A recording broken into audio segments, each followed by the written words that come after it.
Good morning, everyone, and thank you for clicking on this video. My name is Justin, and it's not even 8 o'clock right now.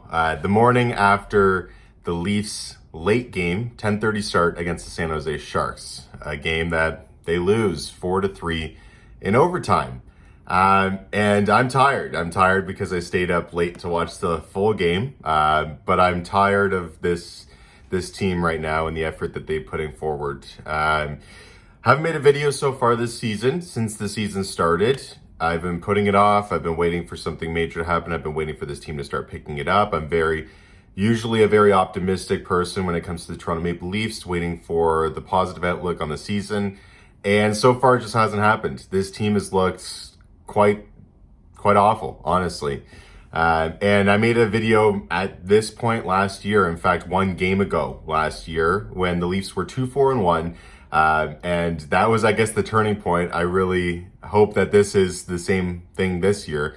But last year was 2-4-1. I made a video where I just thought that this team was pathetic, that they had no purpose, that they had no energy, no will to play good hockey. And last year was a little bit of a different landscape because they were coming off of the loss against Montreal in the playoffs, and everybody was already really down on the team, and everybody really wanted changes to come, and nothing happened in the offseason. So for them to start that way was a really, really low point for the Leafs. This year, I came in with a different mentality. Well, we were coming off of Tampa Bay's series loss last year, but at least the Leafs played really, really strong hockey in that playoff series. And so when they didn't make massive changes in the offseason, we accepted it. I accepted it because this team proved, okay, they had gotten over some sort of mental hump, some sort of mental hurdle, and they were prepared for this season. But man, they're playing really, really bad hockey so far this season. And it's not even about the record. Right now they're sitting 4-4, or I guess 4-3-1 if you want to be, literal about it. But they're at 500 in my books. And the wins that they've had just weren't pretty. They've had one game that I've been happy with, and that was the game against Winnipeg, because it was one of those physical matches. There was a lot going on, a lot of intensity, a lot of energy, and the Leafs managed to win that game and did it by multiple goals. But other than that, it has not been a good season so far. And again, looking outside of that record, regardless whether they've won or they've lost, it's been poor performances. And a lot of people are talking right now about the big guys because they've been struggling to score. And yes, Matthews and Marner both gone on the board once again last night against San Jose. John Tavares and William Nylander actually had a great start to the season so far. They're amongst the league leaders in points. So those four guys, I'm not even concerned about. Their scoring production is not my concern. My concern is just sloppy hockey with, it looks like next to no effort. It looks like the consistent struggles from last year where the Leafs cannot for the life of them put up any sort of effort against any non-playoff team. Now we've lost to the Arizona Coyotes, a game I was at. That was ridiculously embarrassing, even though they, clawed their way back like they always do. They always come out soft. They go down early against a team that has no business beating them. They claw their way back late and either tie it up or end up winning, and everybody goes, okay, well, at least they did that. Well, that game, they didn't get away with it. They scored a goal to tie it up. It got waved off. They ended up losing 4-2 to the Arizona Coyotes. Then they lost already to Montreal in the home opener, or the season opener. And then they lose last night against San Jose. It's been embarrassing. It's been really, really embarrassing, the kind of effort that we've seen so far from this team. And again, I'm focusing more on the role players, the players deeper in the lineup. There's just been little to no support. And for some reason, last night when I was watching that game in bed, it was the second period, we were down 3-1, and I just had this overwhelming feeling that this team, there's just something about it. Something about this team that's wrong and not going to get better. Because, I don't know, I think it was the way that the players and the way that the coaching staff was carrying itself throughout this game. It was when you go down 3-1 against a team that you have no business losing to in a season that you're already being scrutinized for your play, usually that team has some sort of response. So in the first period, when the Leafs give up a goal 26 seconds in, and they pan to Sheldon Keefe, and his face is just still no emotion, probably very frustrated on the inside, but doesn't say a single word to the bench. And it was just like a 1 second shot of his face. But to me, the sign of his face showed, in my mind, this is what he was thinking. Something's wrong and I can't fix it, is the way I took that. And that is a big problem, and that is not the response you want to see. If your team gives up a goal in the first 26 seconds of the game, first of all, you ream them out for it, because that's ridiculous, and Justin Holl was awful on that play. And second of all, there's still pretty much the entire game. So what? You're down by 1 against a team that you should beat. You should have no problem getting back in that game. So do something about it. Don't just stand there and do nothing. And that, to me, was a real big sign. And then, again, in the second period, when you're down 3-1 after that power play, it's just, you're waiting for a spark. You're waiting for a moment where some of the players or one player does something to show, hey, boys, let's wake up, because we're better than this. And nothing happened. And that's because the Leafs have opted to go for a more skill-based lineup, a more role-based lineup, which is something that I prefer, actually. I mean, I would love the fourth line to be a mixture of David Kampf, Pierre Engvall, Zach Aston-Reese, Nick Aubé-Kubel. I think those are really, really strong forecheckers, really, really strong defensive players, a really young, skilled fourth line compared to some of the lines that we've had in the past. The problem is that when you're in a game or a stretch of games that the Leafs have had this year, there is nobody on this roster that's going to, I don't know, lay a big hit or get in a fight when the team needs it. And there's still an important role for that kind of player in today's NHL. It's not the same enforcer that we've had in the past, in the 90s and 2000s and before that, but it is still a player that's able to wake a team up and say, hey, boys, I'm going to do something here to spark some energy, and you guys better follow. And nothing happened. And I know that the Leafs ended up, tying this game up, but that was because the Leafs are a better team than San Jose. They should have been winning, so it shouldn't have been an issue for them to eventually pot 2 goals.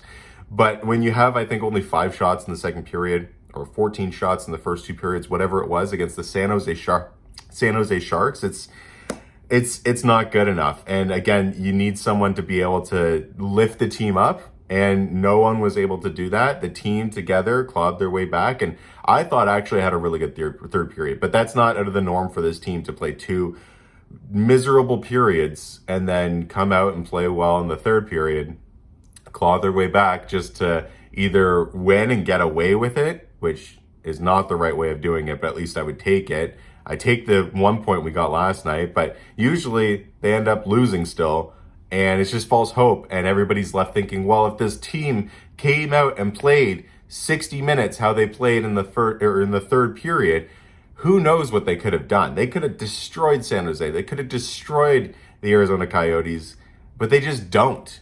I don't know what it is, but they just don't. And I'm a very optimistic person with the Leafs. I'm usually not one to go to drastics and think of something that's far-fetched. But honestly, quite honestly, to me, Sheldon Keefe's on the hot seat right now. I don't know how much longer you can take this. And I think if the Leafs lose 1 or 2 more games, I think he's gone. He's got to be. Keeping in mind that he's Sheldon Keefe's guy. They've worked together in the Sioux. They worked together on the Marlies, and they've worked together on the Leafs. And so far, they've done well together in the regular season, at least.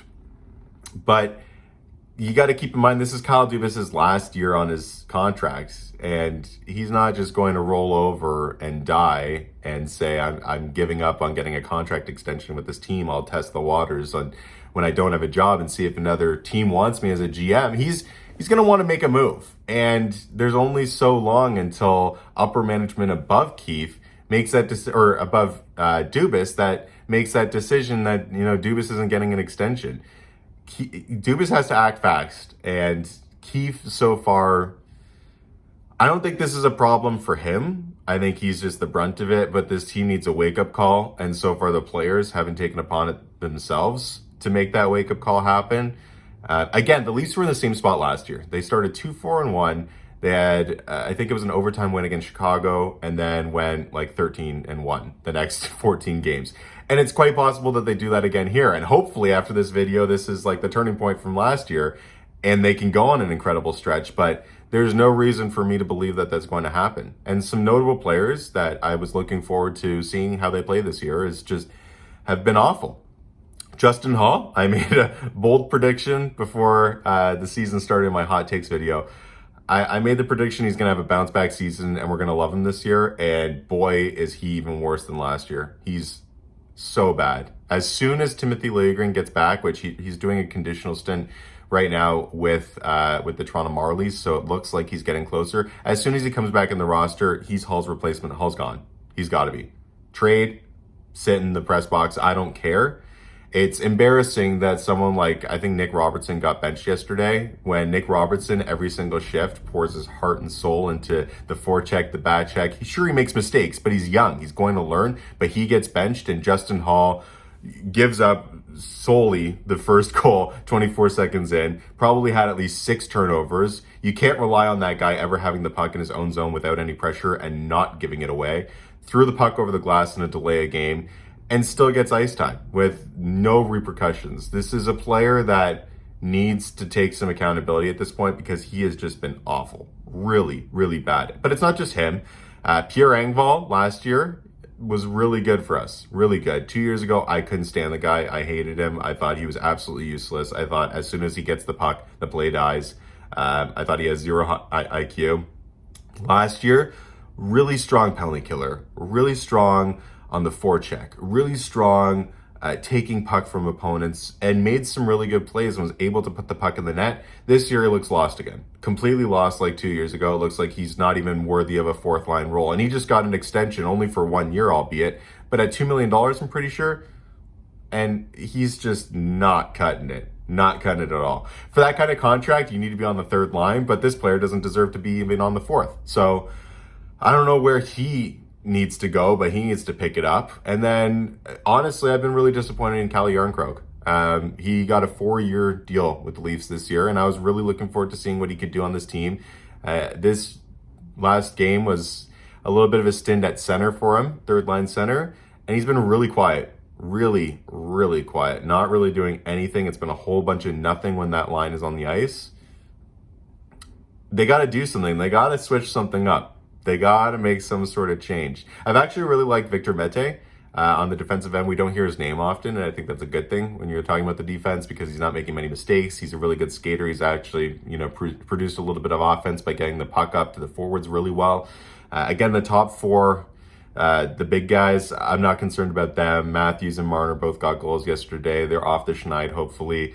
But the puck's going to go in for them. I mean, they're way too good for it not to. And then Tavares and Nylander actually are playing really well. But overall, as a team, there's just way too many flaws right now. Way too many flaws. And I'm confused as to why or how they're putting forward the performances that they've had so far. And again, last night, I don't know why, I just had this feeling that something's not right here. Even when they were losing before that, I thought, okay, well, this is just, the start of the season. They're in a bit of a slump. They'll get over it.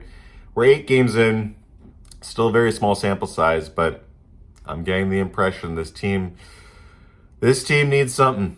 This team needs something. And I'm curious to see what happens again when Timothy Liljegren comes back, because I think Justin Hall goes out, so that's $1.4 million coming into the lineup, $2.2 million coming out. So you save $600K there. Jake Muzzin is currently on LTIR, and we don't know his status for the rest of the year. If he comes back, great, we'll make it work, and we could use the help with a healthy Jake Muzzin, I might add. But if he doesn't, that's another $5.6 million. So if you take, the $6 million that you save, $600,000 that you save with Justin Hall leaving the lineup and Timothy Liljegren coming in, and then Jake Muzzin on long-term injury reserve, that's, I think, like $6.2 million in flexibility that you've got right now. Kyle Dubas, we're looking at you, man.